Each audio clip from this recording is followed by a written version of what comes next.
অতিবর্ষণে ভাঙন ধরছে তিস্তায়। তিস্তা নদী তীরবর্তী এলাকায় ব্যাপক ভাঙনের মূল কারণ হিসেবে নদীর গতিপথের পরিবর্তনকেই চিহ্নিত করছে সেচ দফতর। সেচ দফতরের আধিকারিকদের কথায়, নদীর মধ্যভাগে চর তৈরি হওয়া এবং দুপাশে জলের পরিমাণ বৃদ্ধি পাওয়াই এই পরিস্থিতির জন্য দায়ী।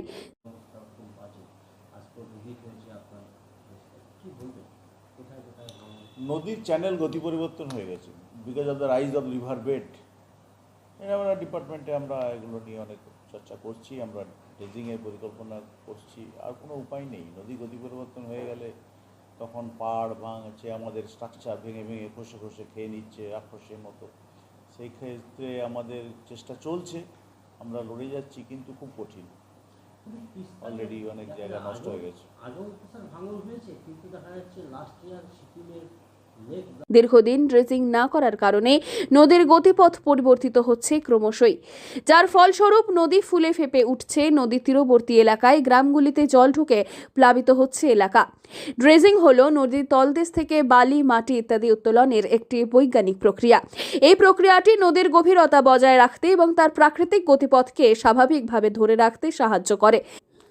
নদীর গতিপথ পরিবর্তনের ফলে নদী তীরবর্তী এলাকায় যেমন ভাঙন ঘটছে, তেমনি নতুন জমি কেড়ে নিচ্ছে এবং গ্রামগুলিও ধ্বংস হচ্ছে। সিকিম এবং ভুটান থেকে আসা জলের প্রবাহ তিস্তার জলস্তর বৃদ্ধিতে গুরুত্বপূর্ণ ভূমিকা পালন করছে। সেখান থেকে বয়ে আসা জলের সঙ্গে বহু পরিমাণ বালি, মাটি ইত্যাদি চলে আসে, যা নদীর তলদেশে জমে নদীর গতিপথ পরিবর্তনে সাহায্য করে। তিস্তার এখনই তো বললাম, তিস্তার বেডটা উঁচু হয়ে গেছে, নদীগুলো চলে গেছে কিনারে, যেখানে জল যেত না। নদী তো মাঝখানে থাকে, নদীর মাঝখানে থাকে, ফ্লাড হলে তখন কিনারে যায়। এখন নদীটাই কিনারে গেছে, মাঝখানটা উঁচু হয়ে গেছে, মানে জুন মাস থেকে তাই। এবারে ডেফিনেটলি আমাদের অন্য জায়গাও ড্যামেজ হয়েছে, বাগালি ধরমপুরে ড্যামেজ হয়েছে, চ্যাংমারি প্রেমগঞ্জে ড্যামেজ হয়েছে। তবে দ্রুত নদী খাত ড্রেজিং না করলে তিস্তা সংলগ্ন অসুরক্ষিত এলাকাগুলিতে বন্যার প্রবণতা বাড়তে পারে বলেই আশঙ্কা করা হচ্ছে সেচ দফতরের তরফে। সঠিক সময়ে তিস্তায় ড্রেজিং করা হলে হয়তো নদী ভাঙন রোধ এবং প্লাবন থেকে কিছুটা হলেও রক্ষা করা যাবে গ্রামবাসীদের।